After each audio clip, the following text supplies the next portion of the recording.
Agora vamos falar sobre o veículo leve sobre trilhos, o VLT. O presidente do Conselho Regional de Engenharia e Agronomia de Mato Grosso, João Pedro Valente, defende a continuidade das obras. Ele acompanhou na última sexta-feira a visita de vereadores no Centro de Manutenções do Modal. E é com o presidente do CREA e o Conselho Regional de Agronomia e Arquitetura que nós vamos conversar aqui ao vivo no Jornal do Meio-Dia. Boa tarde, presidente. Boa tarde, Lúcio. Boa tarde, Nayara. Boa tarde. Presidente, essa questão do VLT ela está extremamente polêmica, né? De um lado, o governador Mauro Mendes diz uma coisa, de outro, tem aí o discurso do prefeito Emanuel Pinheiro. Uma das críticas que o próprio governador Mauro Mendes fez é do seguinte: olha, por que é que não fiscalizaram lá atrás, para não acontecer tudo que aconteceu, inclusive a roubalheira que teve aí nesse modal.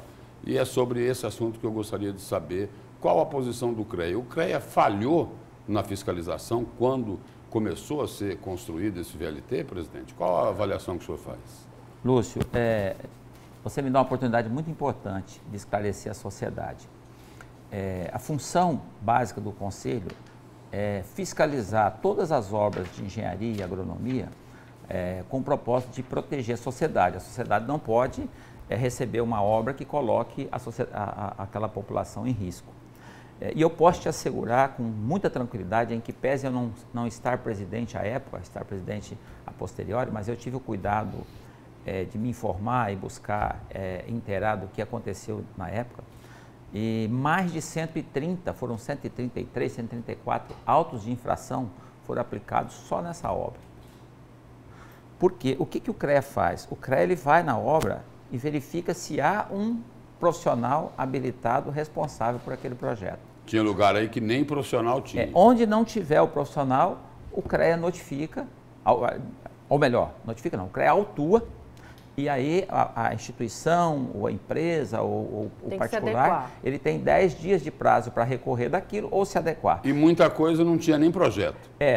As autoridades, aquelas autoridades ligadas aos órgãos de controle e fiscalização, sabiam disso. Isso. Sabiam. A Assembleia Legislativa sabia, Tribunal de Contas sabia, Ministério Público, todo mundo sabia.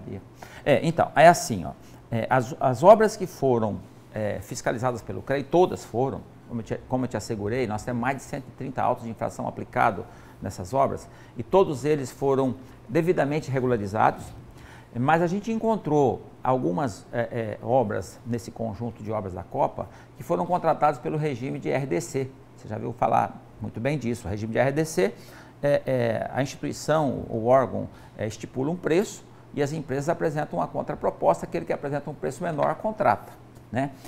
O diferencial do RDC é que o órgão que propõe a obra, ele apresenta um projeto básico e o contratado tem que elaborar os projetos complementares. Que é o projeto executivo. Isso. E aí a gente encontrou e autuamos algumas trincheiras sem projetos complementares, especialmente de drenagem. Por exemplo, você vendo todas as trincheiras por aí, você viu o plano de drenagem.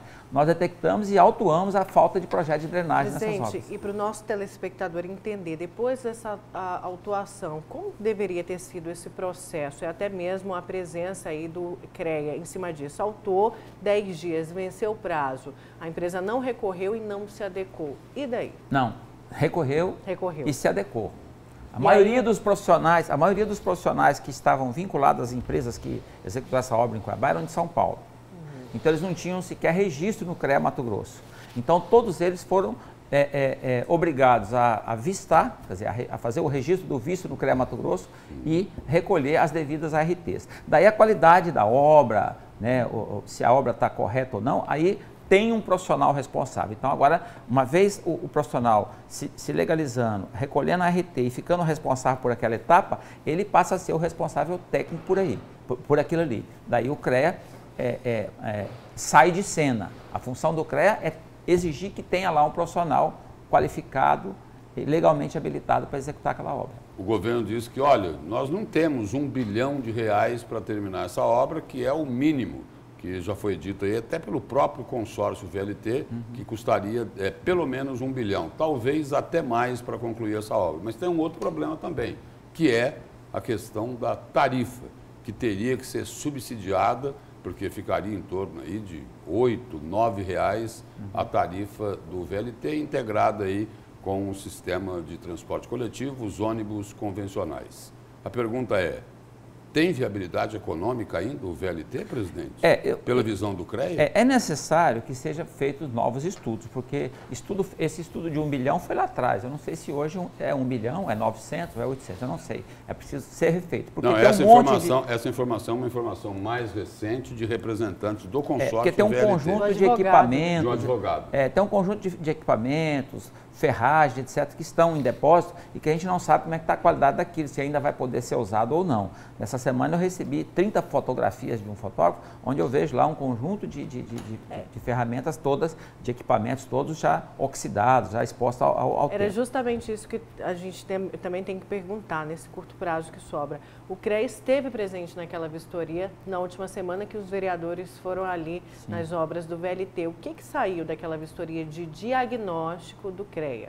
Não, aquela vistoria, aquilo lá, ao meu ver, quem pôde participar lá viu que foi praticamente uma entrevista coletiva lá no terminal. Nada além disso. Não houve nada além disso. Houve lá algumas entrevistas e eu, por acaso, também fui entrevistado ao final. E aí a pergunta o senhor acha que deve concluir a obra do VLT? Olha, eu acho que aquilo ali, para falar assim bem o português claro, que é meu jeito de ser, se correr o bicho pega, se ficar o bicho come. Porque se não conclui, os nossos filhos, daqui a alguns anos, vão dizer, puxa vida, perdemos a oportunidade de ter um transporte moderno, um transporte limpo, etc. E os nossos pais deixaram de fazer isso. Se fizer, vamos deixar um legado de uma dívida ainda maior para o Estado e uma conta para ser paga todos os meses que nós não temos. Com o risco de saber, vai funcionar? Porque é isso. Pois é preciso que o governo do Estado, preciso que o governo do Estado constitua uma nova empresa para administrar isso, que lá não é uma coisa trivial, né? Então é preciso ter consciência de que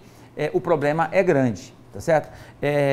Eu, particularmente, acho que, já que deram o nome aos bois, disseram que houve desvio, que houve, vamos dizer assim, malversação do recurso, eu acho que pagaram propina. Eu acho que o caminho, um dos caminhos, pelo menos para amenizar essa inviabilidade econômica, é buscar de volta esse dinheiro que foi desviado para poder ser aplicado, pelo menos na execução do final da obra. Agora, a operação desse VLT já está dito por diversas bocas que é inviável. Até porque no mundo todo o VLT é subsidiado pelo governo. O nosso governo tem condições de subsidiar o VLT? Já disse que não. Presidente, obrigado pela presença e pelas informações aqui no Jornal do Meio-Dia. Nós é que agradecemos a oportunidade de falar um pouco sobre o nosso conselho. Obrigado. Obrigada, presidente.